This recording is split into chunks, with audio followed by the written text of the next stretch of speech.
Hi, this is Simon from HomeKit News, and this week we're taking a look at an AC controller from Canadian company Mysa, better known for their baseboard and underfloor heating thermostats. Find out what it's capable of against its competitors. Keep watching.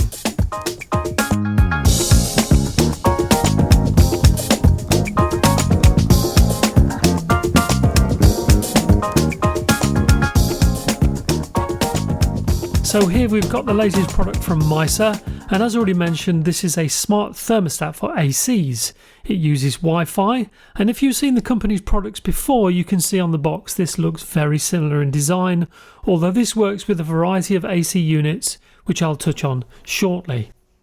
It works with Apple HomeKit of course, as well as Amazon and Google as standard. As mentioned, this can work with all sorts of ACs, including window AC units, portable ACs, as well as mini split type, which I have in our apartment. So let's get this new gadget unboxed, and first off you're greeted by the company's smiling face emblem on the front of the welcome booklet, followed by the AC controller itself, which we'll come back to in a minute. Underneath that we get a USB plug to power the controller with the same smiley face, a USB power cable to go with the plug that seems to be of a decent enough length, although as you can see this uses the now rather dated looking micro USB connection, not USB-C unfortunately. The company also provide a set of adhesive strips so that you can mount the controller to a wall, although these also use Velcro for quick removal and placement. Onto the final pieces now, and Mysa provides some small clips to keep the power cable tidy, as well as my own favourite addition, an included desktop stand with Mysa branding. Let's get back to the main piece of kit now, and as is shown on the packaging, this is a solid slab of hardware with minimalist looks, and just to demonstrate how the controller and the stand fit together, the fork on the stand simply slots into the base of the unit. This fit is quite tight, so there's virtually no chance of the controller falling away from the stand. Now it does look quite neat, but when pressing the side buttons you do need to hold onto the unit to stop it from moving. Onto some basic specs now, but feel free to use the chapters function in this video to jump to the section that interests you. In terms of the unit, it measures 4.33 inches high by 2.95 inches wide and just 0.6 inches deep. The front of the unit uses a touch capacitive LED display and has adjustable brightness, and also comes with temperature and humidity sensors, both of which are exposed to HomeKit. It uses the standard 2.4 GHz Wi-Fi, but also includes an NFC chip for initial pairing. Let's have a closer look at the functions of the device before giving you a hands-on demo afterwards. And as this uses IR to control your AC, you can see a front-facing transmitter in the top corner. The touch-sensitive control area is all on the front face, and there are a couple of sensors for ambient light and proximity on the bottom, although these aren't active at present. Mysa did inform me that a future update will activate these though. On one side of the unit you've got a couple of buttons as well as a multicolour LED on both sides. The buttons are self-explanatory, with one controlling fan speed whilst the other button switches between the different AC modes. If we switch to the back of the unit, you can make out a couple of vents that sample the humidity and the temperature for the sensor feedback, along with any automations, whilst the standard HomeKit code is found on the back as well, that also shows it has NFC for pairing. A quick look at the top of the device, and there are a further 4 IR transmitters to ensure that the controller has the best chance of getting its signal to your AC unit. So taking into account the front-facing transmitter as well, there's a total of 5, which I guess is pretty impressive. Here's a quick hands-on demo to show you how the unit reacts to real-world usage, starting off with the touchscreen, which wakes up to full brightness when touched. Pressing the up or down arrows adjusts the target temperature, which is displayed when in use, before it eventually reverts to display the current temperature in the room.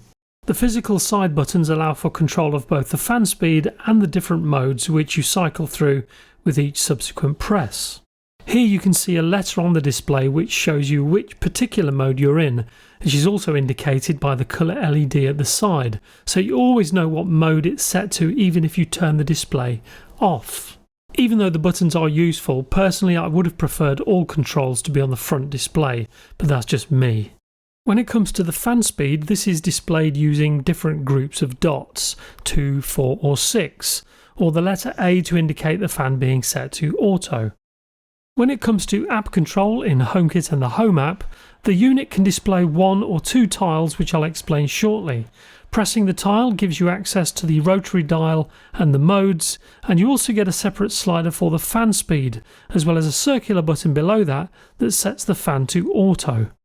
I mentioned the option for 2 tiles, and this is because if we go into the settings for the Miser, you can see 2 accessories listed, and these are simply the AC itself and the fan, the controls for which we've already seen. The Miser app offers a bit more, so in this case we get a large display that roughly corresponds to the display on the unit, and pressing the power button gives us access to modes we see in HomeKit, in addition to a couple of other modes like dry and fan only. You get access to a schedule function, which has both a wizard to guide you or a manual option that allows you to control all manner of settings. You also have a usage function that allows you to monitor your AC to work out how to keep costs down. Usage can be viewed by the day, week or month. Finally, in the app there are a few extra settings like resyncing the state of the AC if someone has used the original remote, as well as adjust the display brightness in sleep and wake modes. Hopefully an update will also allow the display to turn off when the room is dark.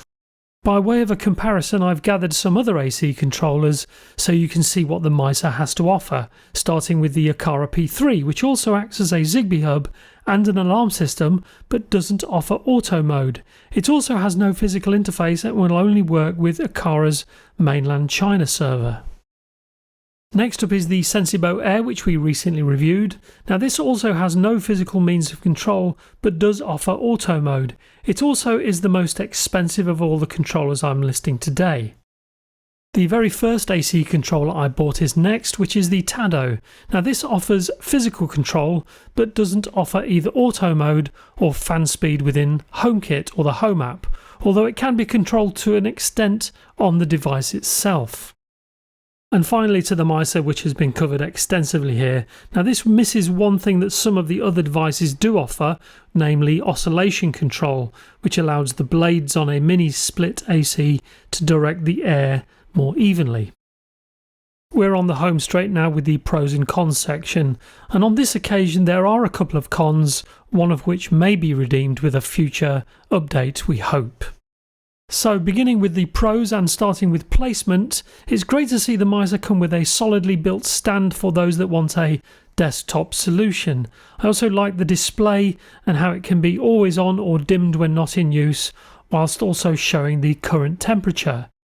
Because this is essentially a remote control, I'm glad to see that the company put a lot of thought into the IR side of things with 5 separate transmitters, so full marks there, and I'm really happy to see auto mode and fan speed control exposed to HomeKit. The 2 cons I alluded to earlier are next, and whilst the device comes with both a proximity and ambient light sensor, they've yet to be activated, even though a later product of the company's already has these features working. I also have to say that even though in general use the app is totally fine, the experience wasn't the best when using it to initially set up my AC, which seemed to fail repeatedly with one particular model, even though the app said it was recognised and had the data to allow it to be controlled, so it may be worth checking if your AC is really supported. One final note, which isn't a con, but something to be aware of, is that the Miser is only designed for North America, which includes Canada, so if you plan to use this out of these regions, you will have to jump through a couple of hoops to get it working. That's our take on the Miser Smart Thermostat, and as always you can read our separate in-depth written review via the link here. Is the Miser something you'd buy? Let us know your thoughts in the comments, and if you like this video please give it a thumbs up, share, and if you want to see more consider subscribing. Until next time, stay safe.